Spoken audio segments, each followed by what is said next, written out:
አንድ ሰው ለምንድነው የአብይ ጾምን የነነዌ ጾምን ሌሎችም ደግሞ በአዋጅ አጽዋማት ውስጥ የሚጠቃለሉ አጽዋማትን በ7 ዓመቱ ዕድሜ የሚጾመው ብለን መጠየቃችን አይቀርም። ምክንያቱም ከፍ ብሎ በ8 ዝቅ ብሎ በ6 ለምን አልጀመረም?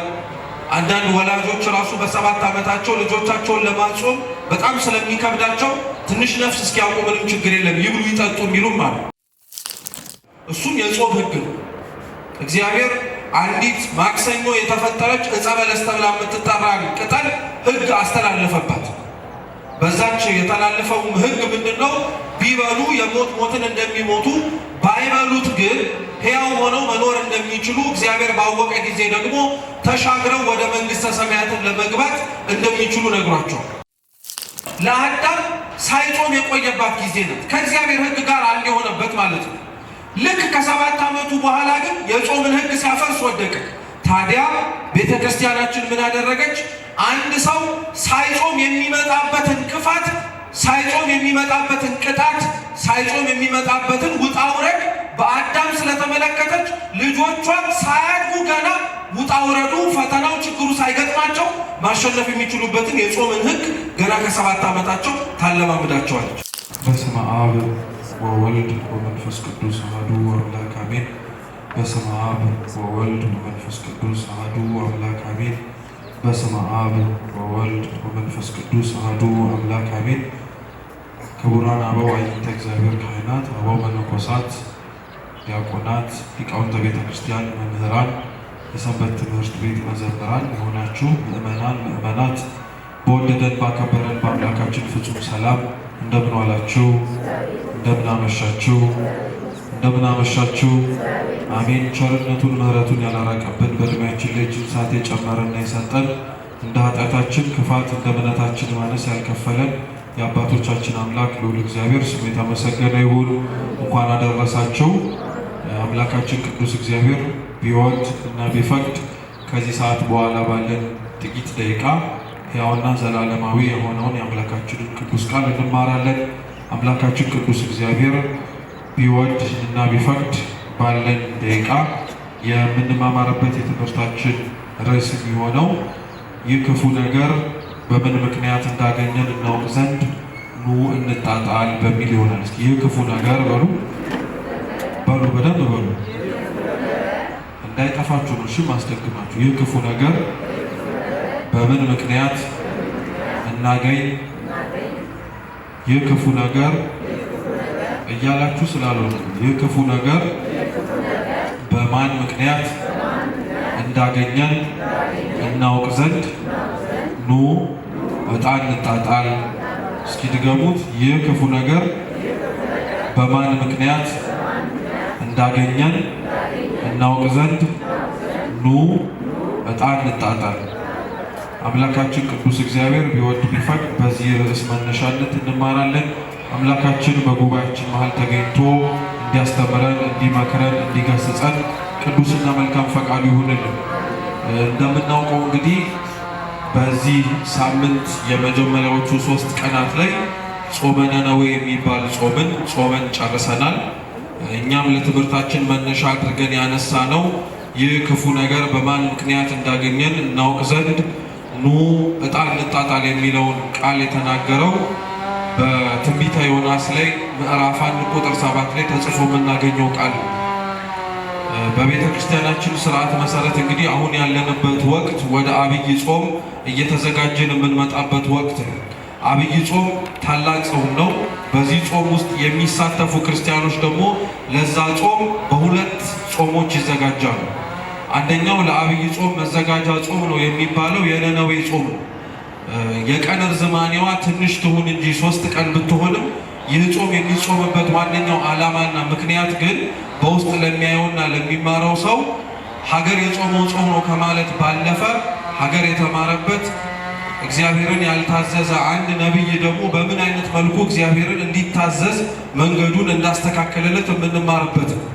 ይሄ የ3 ቀን ጾም ግን ምንም እንኳን በነነዌ ሰዎች ምክንያት የተጾመ ቢሆንም ቤተ ክርስቲያን እኛን የምታጾመን እኛ የምንኖርበት ሀገር ነነዌ ስለሆነ አይደለም።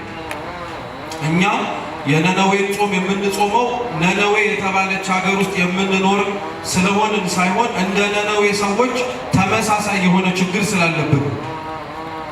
ስለዚህ ይህቺ ጾም እኛ የምንማራት ማለት ነው በትምህርት ርዕሳችን ያነሳናት ለአብይ ጾም የመዘጋጃ ጾም ናት ነው የምትባለው። ሁለተኛው ለአብይ ጾም ለዋናው ጾም የምንዘጋጀው ደግሞ አብይ ጾም ከገባ በኋላ ባለው በመጀመሪያው ሳምንት ነው። እስኪ ዘወረደ በሉ።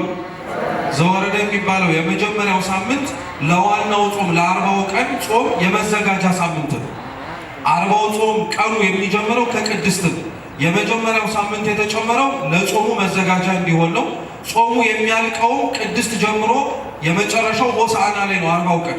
የመጨረሻው ሳምንት ደግሞ የተጨመረው እንዴት አንድ ሰው ስለ ክርስቶስ ትንሣኤ ያለ ሕማሙ ሊያወራ ይችላል? እንዴት አንድ ሰው ስለ ክርስቶስ ከሙታን መካከል ተነሳ ብሎ ለማውራት መጀመሪያ ተንገላታ፣ ሞተ፣ ተቀበረ ይቀድማል አይቀድም? ይቀድማል አይደል? ስለዚህ ያችን የመጨረሻዋን አንድ ሳምንት ደግሞ ስለ ክርስቶስ ሕማምና መከራ ጭንቅ አስታውሰን አስበን ተሳትፈን በመጨረሻ በዕለተ እሑድ ደግሞ ጌታችን ኢየሱስ ክርስቶስ ከሙታን መካከል ተነሳ እንላለን። ስለዚህ ለአብይ ጾም የምናደርጋቸው አጽዋማት ቅድመ ዝግጅቶች ናቸው። ጾም መከልከል መታቀብ ከሚለው ከሰዋሰዋዊ ቃል ፍቺው ባለፈ ቤተክርስቲያናችን ጾምን ለሶስት ትከፍለዋለች። የመጀመሪያዎቹ አጽዋማት የሚባሉት የአዋጅ አጽዋማት ናቸው። የምን አጽዋማት አልኳችሁ? የአዋጅ አጽዋማት ይባላሉ። እነዚህን አጽዋማት አንድ ሰው ከ7 ዓመት ዕድሜው ጀምሮ እንዲጾማቸው የሚደረጉ በቤተ ክርስቲያን ውስጥ ያሉ አጽዋማቶች ናቸው። አንድ ሰው ለምንድን ነው የአብይ ጾምን የነነዌ ጾምን ሌሎችም ደግሞ በአዋጅ አጽዋማት ውስጥ የሚጠቃለሉ አጽዋማትን በ7 ዓመቱ ዕድሜ የሚጾመው ብለን መጠየቃችን አይቀርም። ምክንያቱም ከፍ ብሎ በ8 ዝቅ ብሎ በ6 ለምን አልጀመረም? አንዳንድ ወላጆች ራሱ በ7 ዓመታቸው ልጆቻቸውን ለማጾም በጣም ስለሚከብዳቸው ትንሽ ነፍስ እስኪያውቁ ምንም ችግር የለም ይብሉ ይጠጡ የሚሉም አሉ። ግን ለምንድን ነው እስከ 7 ዓመታቸው ድረስ ሳይጾሙ የበሉ እየጠጡ ይቆዩና ልክ 7 ዓመት ሲሆናቸው ግን እንደ አዋቂዎች ባይሆንም ግን የጾምን ሕይወት መለማመድ ይጀምራሉ። ቤተ ክርስቲያን በ7 ዓመት ዕድሜያችን ጾምን እንድንጀምር የምታዘን አባታችን አዳም እንዲሁም እናታችን ሔዋን ከተፈጠሩ በኋላ በገነት ውስጥ ለመቆየት ለመኖር የታደሉት ለ7 ዓመት ነው። ለስንት ዓመት? ለ7 ዓመት ነው። ወራቱን ብንጨምረው 7 ወርና 17 ቀን ማለት ነው።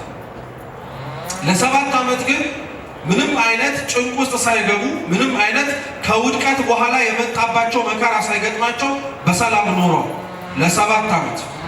በእነዚህ በኖሩባቸው ዓመታት ላይ የ7 ዓመቱ ቆይታ ያበቃው በገነት ውስጥ መኖር አቁመው ወደ ምድር አሁን ወደምንኖርባት መሬት የወረዱበት ምክንያት እግዚአብሔር የሰጣቸውን የመጀመሪያውን ሕግ ስለሻሩ፣ እሱም የጾም ሕግ ነው።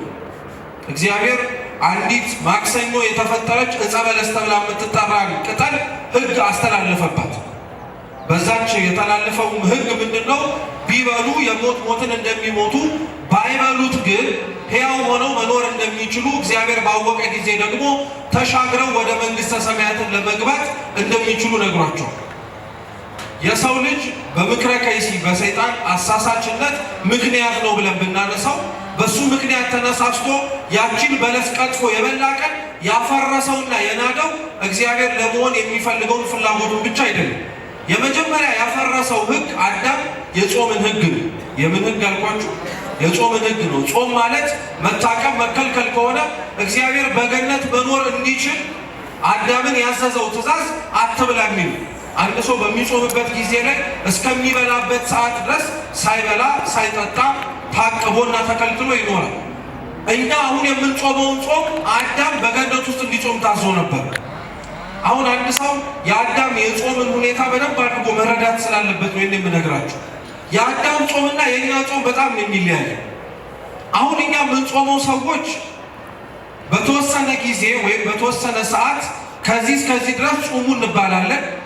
ያ የጾም ሰዓት ባበቃ ጊዜ ላይ ደግሞ ሰውነታችን የመጠማትና የረሃብ ስሜት ስለሚሰማው እህልና መጠጥ ምን አድርጉ ይላል፣ አምጡ ይላል። የኛ ጾም ከጾሙ ፍጻሜ በኋላ ረሃብ ወይንም ደግሞ ጥምን እንዲሰማን ያደርገናል። አንድ ሁለተኛ የኛ ጾም አበላላችን የስስትም ጭምር። ምን ማለት ነው? አንድ ሰው በሚጾምበት ጊዜ ላይ የስስት ረሃብ ያጋጥመዋል ማለት ዛሬ ጾሜ ዛሬ በልቻለሁና ነገ ስጾም ነገ አልበላም ላይ ይችላል። ነገም ሆዱ ምን አምጣ ስለሚለው ምግብ አምጣ ስለሚለው እየሰማችሁ ነው። ነገም ሆዱ ምግብ አምጣ ስለሚለው እኛ የስስት ረሃብ አለብን። አዳም ግን የሚገርማችሁ አንደኛ የስስት ረሃብ የለበትም። ብላ በላ የሚል ስሜት ውስጡ አልነበረበትም። ሰው ሳይሆን ቀርቶ አይደለም፣ ግን ከአንዱ ከእግዚአብሔር ጋር ካለው ህብረትና ከአንዱ ከእግዚአብሔር ጋር ካለው ጥምረት የተነሳ እህልን የሚያስብበት ጊዜና አፍታም እንኳን የለው። አሁን እቺን የአዳምን ለተወሰነ ጊዜ በቆየባት ጊዜ ላይ ምግብ ቀርቦለት ምግብን ሳይመኘው፣ ውሃ ቀርቦለት ውሃው ደግሞ ጠማኝ ብሎ ሳይጠጣው እንዴት ነው እህል እያለ ሳይበሉ መጠጥ እያለ ሳይጠጡ መኖር የሚቻለው የምትሉ ከሆነ ክርስቲያኖች አዳም ለ7 ዓመት ነው የቆየው። የክርስቶስን ሕግ ያከበሩ ጻድቃን ቅዱሳን ግን ከ7 ዓመት በላይ ይህንን ሲያደርጉት እናያለን። ለምሳሌ ጻድቁ አባታችን አቡነ ገብረ መንፈስ ቅዱስ በረከታቸው ለሁላችን ትድረሰን። ጻድቁ ይህን አድርገውት ከኖሩበት በጣም 200 ዓመታት በላይ በሚባል ደረጃ እህል ቀምሰው ራሱ ያውቁ። አዳም እህል ያልበላው ለስንት ዓመት ነው ብያቸዋል? ለ7 ዓመት።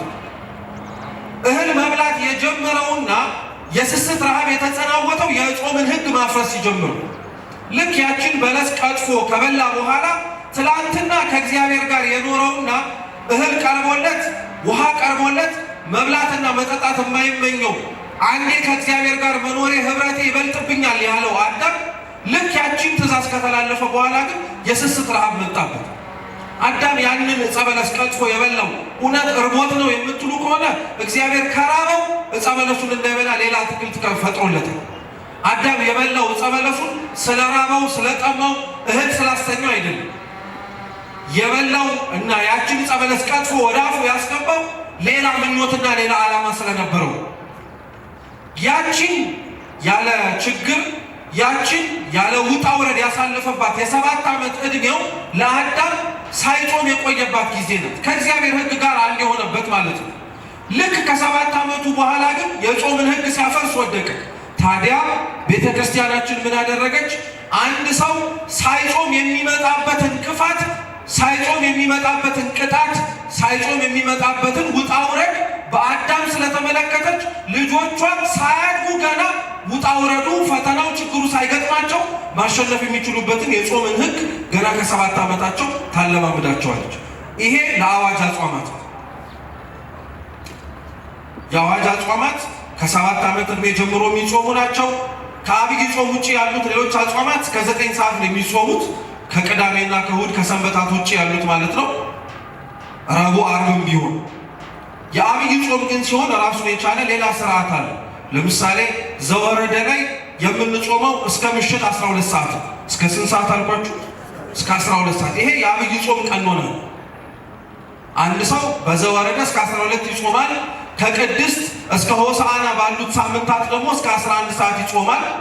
የመጨረሻዋን የሕማማትን ሰሞን ደግሞ ፀሐይና ጨረቃ በሰማይ ላይ እስከሚታዩ ድረስ እስከ ምሽት 1 ሰዓት ድረስ ሊቆይ ይችላል። ይሄ ሕግ የሚሰራው ለአብይ ጾም።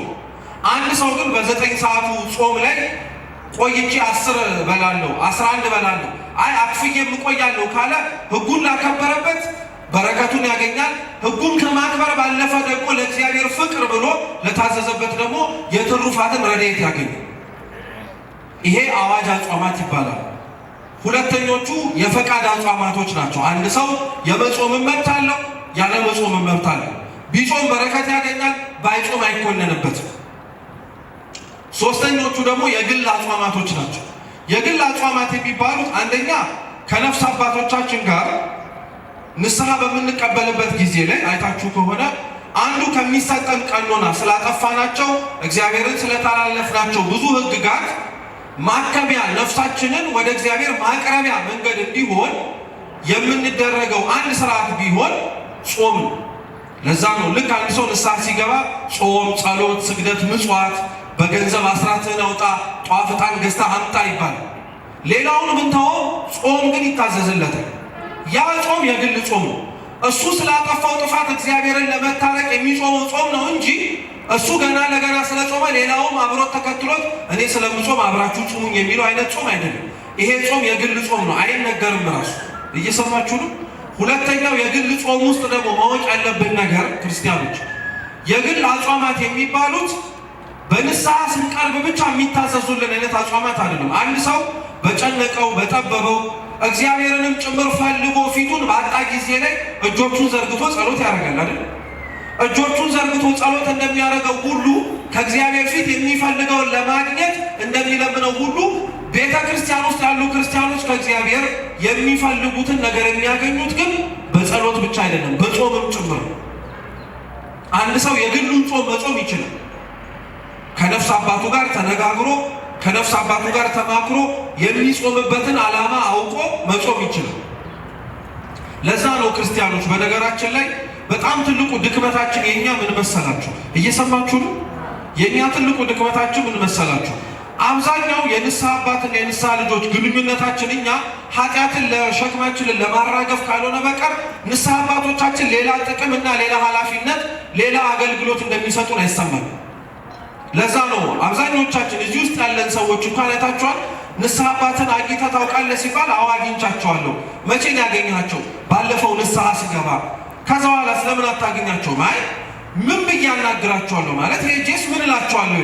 የነፍስ አባቶቻችሁን ክርስቲያኖች ሁላችንም የምናማክራቸው ሄደን የምናገኛቸው የምንናዘዘውን ኑዛዜ ያጠፋነውን ጥፋት የምንናገረው ነገር ስላለ ብቻ አይደለም። እያንዳንዱ ክርስቲያን ማድረግ የሚፈልገውን መንፈሳዊ እድገት እንኳን ስርዓተ ቤተ ክርስቲያን ለነፍስ አባቱ እንዲያማክር ያዘ። ለምሳሌ የግል ጾም ለመጾም ሲያስብ መጾም ስለፈለገ ብቻ አይጾም፣ የነፍስ አባቱን ያማክራል። እንዴት ልጹም? መቼ ልጹም? በምን አይነት መንገድ ልጹም? ምን ይመክሩኛል? ብሎ ሌሎችም ክርስቲያናዊ የሆኑ መልካም ነገሮችን ለማድረግ ሲያስብ ከነፍስ አባቱ ጋር ቁጭ ብሎ እንዲማከር ይደረጋል። ይሄ ብዙም በጣም መልመድ ያለብን ነገር ነው በነገራችን ላይ። ለዛ ነው የነፍስ አባቶቻችንን ለንስሐና ለኃጢአት ኑዛዜ ካልሆነ በቀር አገልግሎትም ኃላፊነትም ጥቅምም ያላቸው አይመስለንም። የግል አጽዋማት ላይ ግን መጾም የሚፈልግ ሰው የነፍስ አባቱን ያነጋግራል። የነነዌ ጾም ታዲያ ተብሎ የሚጠራው ጾም አሁን ያሳለፍነው ማለት ነው ከአዋጅ አጽዋማት ውስጥ የሚጠራ አንድ ጾም ነው። ስሙ የነነዌ ጾም ወይም የነነዌ ሰዎች የጾሙት ጾም ይባላል። እስኪ የነነዌ ጾም በሉ። ነነዌ ሀገር ናት። ስለዚህ የነነዌ ጾም ማለት ነነዌ ሀገሯ አንደኛ የጾመችው ጾም ነው። ሁለተኛ ደግሞ ነነዌ በምትባለው ከተማ ውስጥ የሚኖሩ ሰዎች የጾሙት ጾም ነው። የመጽሐፍ ልማድ ነው። አዳሪ በማደሪያው ይጠራል። እየሰማችሁ ነው? እስኪ አዳሪ በሉ በሉ እንጂ በማደሪያው ይጠራል። ለምሳሌ አንድ ሰው ሀገር ወክሎ ወደ ሌላ ሀገር ሲሄድ ያ የመጣውና ተወክሎ የገባው ሰው ሲገባ እገሌ ገባን የሚባለው ወይስ ኢትዮጵያ መጣች ነው የሚባለው? አታውቁ ይሆናል እንጂ እገሌ መጣ ይባላል። ሰውየውም እገሌ ብቻ ስለሆነ አይደለም ብዙ ክብር የሚደረግለት፣ እገሌ ምንን ወክሎ ስለመጣ ነው፣ የመጣበትን ሀገር ወክሎ ስለመጣ ነው። እየሰማችሁ ነው? ስለዚህ አዳሪ በማደሪያው ይጠራል የሚለውን በሌላ ምሳሌ እናስረዳው ደግሞ ካልን የኦሪት ዘፍጥረት ምዕራፍ 1 የመጀመሪያው አረፍተ ነገር የሚለው እግዚአብሔር በመጀመሪያ ሰማይና ምድርን ፈጠረ ነው። እስኪ እግዚአብሔር በሉ። በመጀመሪያ ሰማይና ምድርን ፈጠረ።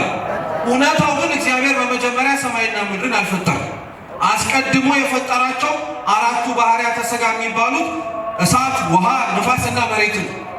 ለምንድን ነው ታዲያ መጽሐፍ እግዚአብሔር በመጀመሪያ ሰማይና ምድርን ፈጠረ ብሎ የሚናገረው የምንል ከሆነ ቅዱስ ዮሐንስ አፈወርቅ ምን ብሎ ይናገራል?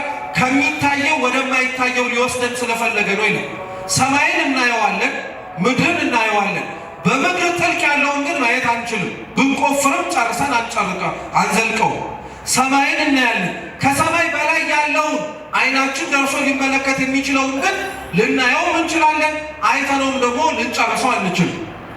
ስለዚህ አንደኛ ሰማይና ምድር ያለው ከሚያዩት ነገር ጀምረው የማያዩትን ነገር ቢያስተምሯቸው ግልጽ ይሆንላቸዋል ብሎ እሳት፣ ውሃ፣ ነፋስና መሬት ተፈጠረ ቢባል እንዳይጎረብጠን ማለት ነው። ሁለተኛው ግን ምን ለማለት ነው ይላሉ ሊቃውንተ ቤተ ክርስቲያን።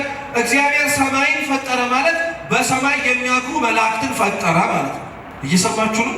ስለዚህ መላእክትን ለመጥራት ብሎ በሚያድሩበት ሰማይ ሰማይን ፈጠረን ያለው እግዚአብሔር። ስለዚህ አዳሪ በማደሪያው ይጠራል ማለት ነው። የነነዌ ሰዎች የጾሙት ጾምንም የነነዌ ጾም ብለን የምንጠራው ለዚህ ነው። ነነዌ መጽሐፍ ቅዱስ ላይ ተጽፋ በተለያየ ቦታ እናገኛታለን። በዚህ ቦታ ላይ ግን ታሪኳ ተጽፎ የምናገኘው ካጠፋችው ጥፋት የተነሳ እግዚአብሔር አምላክ ሊያጠፋት እንደተዘጋጀና ሊያጠፋትም ሲል ደግሞ አስቀድሞ ከማጥፋቱ በፊት የምትስተካከል ከሆነ ቃሉን ሰምታ የምትመለስ ከሆነ ነቢዩን ሲልክላት፣ ነቢዩ ዮናስ የሚባል የአማቴ ልጅ ነበረ። እሱን እግዚአብሔር አምላክ ይኖርባት ከነበረው ከከተማው መልእክት ላከለት። ወደ ነነዌ ሰዎች ሄደ፣ ሀገሪቷ ትጠፋለችና ፊታችሁን፣ ልባችሁን፣ ሀሳባችሁን ወደ እግዚአብሔር መልሱ፣ ተጸጸቱ ብለህ ስበካቸዋል። ዮናስ ይሄን ነገር በሰማበት ጊዜ ላይ ወጥቶ ሄዶ የነነዌ ሰዎችን መስበክ አልፈለገም ነበር። መስበክ ያልፈለገበትን ምክንያት አስቀድመን ከማየታችን በፊት መጠየቅ የሚያስፈልገን ጥያቄ አለ። ክርስቲያኖች በደንብ አድርጋችሁ ስሙ። እግዚአብሔር አምላክ አንዲትን ከተማ አጠፋለሁ ብሎ ሲናገር የመጀመሪያው ነው ወይ ብለን እንጠይቃለን? አይደለም። እግዚአብሔር ነነዌ የምትባለውን ከተማ በኃጢአቷ ምክንያት አጠፋታለሁ ከማለቱ በፊት ወደ ኋላ ብንመለስ ኦሪት ዘፍጥረት ላይ ያሉ የሰው ልጆች ኃጢአት ያመጣቸው ሁለት ጥፋቶችን እናያለን። አንደኛው በኖህ ልጆችና በነፍሳቱ በመትረፉ የጠፉትን ሰዎች እናስታውሳለን። ሁለተኛው ግን ይህንን ታሪክ በተመሳሳይ መልኩ እንድናየው የሚያደርገን ግን ኦሪት ዘፍጥረት ምዕራፍ 19 ላይ ያለው የሰዶምና የጎሞራ ታሪክ ነው። ሰዶምና ጎሞራ እግዚአብሔር ይኖርበት ከነበሩባት እግዚአብሔር የመረጠው አብርሃም ይኖርበት ከነበረበት ከከነዓን በርቀት የምትገኝ ከተማ ናት። ሀገሪቷ የምትታወቀው በኃጢአት በነውር ክፋትን በመስራት ኃጢአትም እንኳን ይቅርና መስራት ማለትም የምናውቀውን ኃጢአት ይቅርና መስራት አዲስ ኃጢአት ለመስራት የሚቸኩሉ ሰዎች ናቸው የሰዶምና የጎሞራ ሰዎች።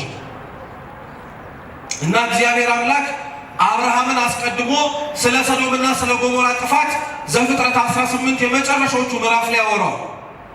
አብርሃምን ወደ ተራራ ይጠራዋል። ሰዶምና ጎሞራን ላጠፋት ነው ይሏል። አብርሃም ይጠይቃል። 50 40 30 20 10 ጻድቅ ብታገኝ አትምርም ይሏል። በእያንዳንዱ በጠራው ቁጥር ላይ አምላካችን ልዑል እግዚአብሔር ካገኘው ምራለሁ ይላል። እውነታው ግን ሰዶምና ጎሞራ ላይ 50 ይቅርና 10 ጻድቅም አልነበረ። በጽድቅ ሲመላለሱ የሶዶምና የጎሞራን ኃጢአት ሳይሳተፉ የተገኙ ሰዎች ወይም ነፍሳት 4 ናቸው። ስንት ናቸው? 4 ናቸው። ሎጥ፣ ሚስቱ እና 2 ሴት ልጆቹ። ሌላ ማንም የለም። ሁሉም ኃጢአት ላይ ያለ። ስለዚህ አብርሃም ለመነ። መጨረሻ ላይ ግን ከ10 ያነሰ ቁጥር እንዳለ አየ። ስለዚህ እግዚአብሔር አምላክ ከተማዋን ያጠፋት ዘንድ መላእክቱን ላከ። ነገር ግን ከተማዋ ስትጠፋ ምንም 10 አይሙሉ እንጂ እግዚአብሔርን ይታዘዙት የነበሩት ደግሞ 4 ነፍሳት ነበሩ። ስለዚህ 4ቱን እንዲወጡ ከወጡት 4ቱ ጽድቅ ጋር መስማማት ያቃታቸው ሌሎቹ ኃጥአን ግን እንዲጠፉ ወሰነባቸው። እግዚአብሔር እውነት ሊያጠፋቸው ፈልጎ ነው? አይደለም። እንዲመራቸው የሚያስችል ግን ስራ ሊያገኝባቸው አልቻለም። እውነት እግዚአብሔር እኛንስ ክርስቲያኖች እንደ ሀገር እንደ ቤተ ክርስቲያን እንደ እያንዳንዳችን የግል ሕይወት የሚመጣብን ሁሉ እንዲመጣብን ጨክኖብን ይመስላችኋል? ሊያስመረን የሚያስችል ስራ ስለማይገኝብን ስለታጣብን። ስለዚህ ልጆቹን ሎጥን፣ ሚስቱን እና 2 ሴት ልጆቹን የእግዚአብሔርን ሕግ ስለሚከተሉ እንዲወጡ አደረገ። ሰዶምና ጎሞራ ግን እንድትጠፋ አደረገ። የሚገርማችሁ ሰዶምና ጎሞራን እግዚአብሔር ለማጥፋት ለምን ቸኮለ የሚልም ሰው መቼም አይጠፋም እኛ ውስጥ። ምን አለ ቢምራቸው ይቅር ቢላቸው። እግዚአብሔር ይህን ሰዶምና ጎሞራ ውስጥ ያሉት ሰዎች የእሱ ፍጥረታት ሳይሆኑ ቀርቶ አይደለም። እንዳልኳችሁ ምሕረት ሊያደርግላቸው የሚችል ምክንያት አንደኛ ስላልተገኘባቸው፣ ሁለተኛው ሰዶምና ጎሞራን እንዲህ አይነት ውሳኔ እስኪወስን ድረስ እግዚአብሔርን ያስደረገው ምንድን ነው? አብርሃም ነግሮት አይ እንዲህ ያክል ጻድቅ ካገኘህ እምራለሁ ብሎ እንደጠየቀው ከመካከላቸው ያለውን ሎጥን እያዩ መማር ስላልቻሉ፣ አሁን እዚህ ከኛ መካከልም አይጠፋም። ጽድቅ ሰርቶ ከማን እንማር? ካህኑም ያጠፋል፣ ሰባኪውም ያጠፋል፣ ክርስቲያኑም ያጠፋል፣ ሁሉም ያጠፋል። ማንን አይተን እንማር የሚል ሰው አይጠፋም።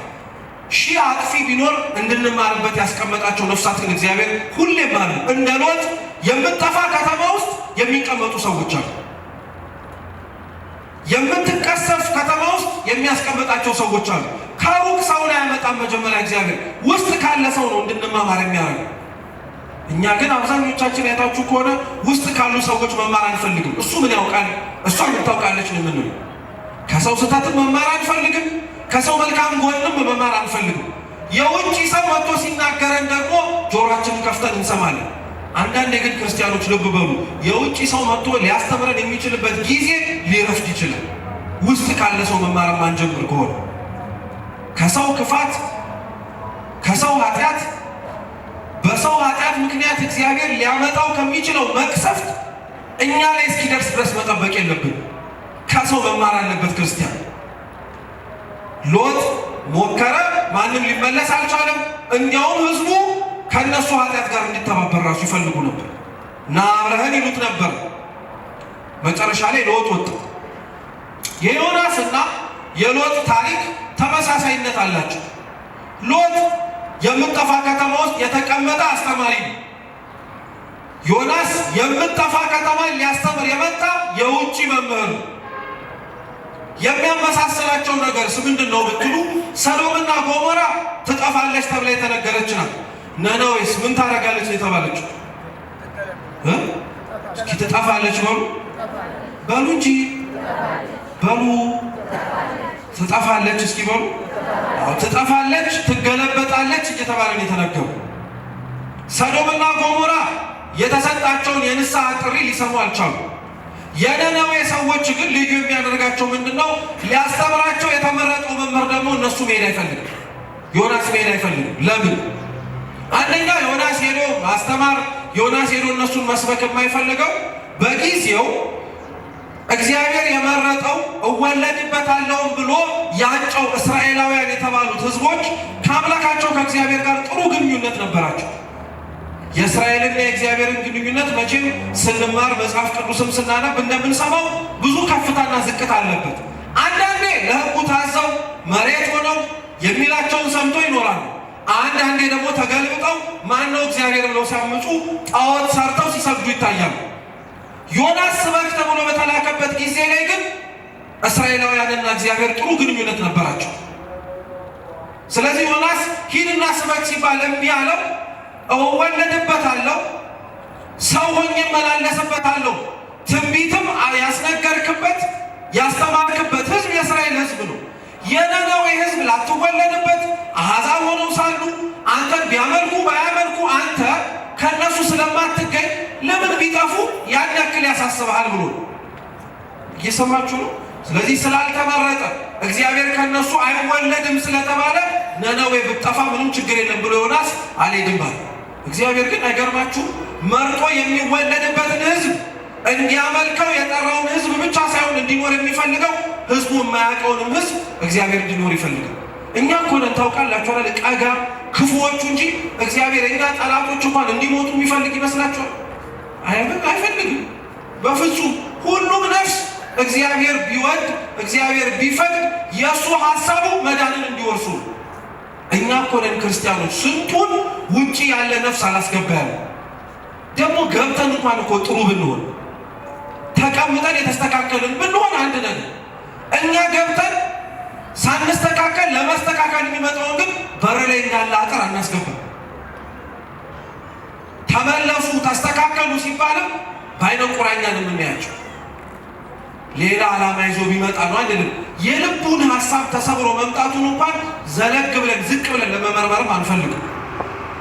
እኛ የዳነውን እኛ ያወቅነውን ክርስቶስን ሌላ ሰው እንዲያውቅ አንፈልግም። ልበ አምላክ ቅዱስ ዳዊት ግን እንዳለ ታውቃላችሁ? መዝሙሩ ላይ አብራችሁ በሉ እግዚአብሔር በሉ ቸር ነውና ቀመሱት። አይገርማችሁ? ቀመሱት እኮ ማለት እሱ ጣዕሙን አውቆታል ማለት ነው። ዳዊት ጣዕሙን ያወቀውን እግዚአብሔርን ሌላውም እንዲቀምሰው ይፈልጋል። እኛ ጣዕሙን ያወቅነውን ቸርነቱን የቀመስነውን እግዚአብሔር ሌላው እኮ እንዲያውቁ አንፈልግም። የሚቀራመተን የሚመስለው ሌላውን ሲሰማ እኛን ዝም የሚል የሚመስላችሁ ሰዎች የላችሁ? ሌላውን ጸሎቱን እሺ ሲል እኛን የሚያሰጋይብን ተጠቅጥቀን ስለጠራ ነው። ለየት ብለን ብንጠራው ይሰማል ይላል አንዳንድ የዋ የማያስተውል ሰው ማለት ነው። ስለዚህ ነነዌ ጠፋች አልጠፋች ለዮናስ እግዚአብሔር የሚያስፈልገው ከተማ አይደለም ብሎ ስላሰበ አልሄድም ማለት። ሁለተኛው ዮናስ ያልሄደበትን ምክንያት ደግሞ ወረድ ብለን ስንመለከተው ምን ብሎ ይናገራል? ራሱ አንተ ሂድ ብለህ ትገለበጣለች ብለህ ተናገር ትለኛለህ። አንተን ግን አውቃለሁ፣ አንተ እግዚአብሔርን አውቃለሁ። ዛሬ እኔ ትገለበጣለች አልኳትና ነነዌ ነገ እንደምትመራት አውቃለሁ። ስለዚህ ሄጄ ውሸታም መባል አልፈልግም። አሁን ይሄንን ስትሰሙት ዮናስ ለራሱ ክብር የተጨነቀ ነው ያለ የሚመስለው አይደለም? ውሸታም መባል አልፈልግም ሲል ለራሱ ክብር የተጨነቀ ይመስላል አይመስልም? ይመስላል አይደል? እውነታው ግን ምን መሰላችሁ? ለራሱ ክብር ብቻ ሳይሆን የተጨነቀው ዮናስ ውስጣዊ ንግግሩ ግን ምን መሰላችሁ? በኦሪቱ የነበሩ ነቢያት እውነተኛነታቸው የሚታወቀው የተናገሩት ትንቢት መሬት ላይ ሲወርድ፣ የተናገሩት ትንቢት ካልተፈጸመ ሐሰተኛ ነቢያት ነው የሚባሉት።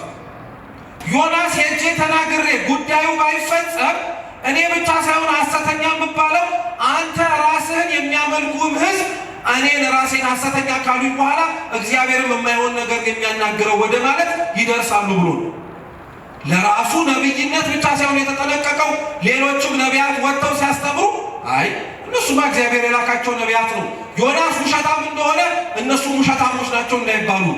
አይ ዮናስ ለራሱ ብቻ ሳይሆን የተጠነቀቀው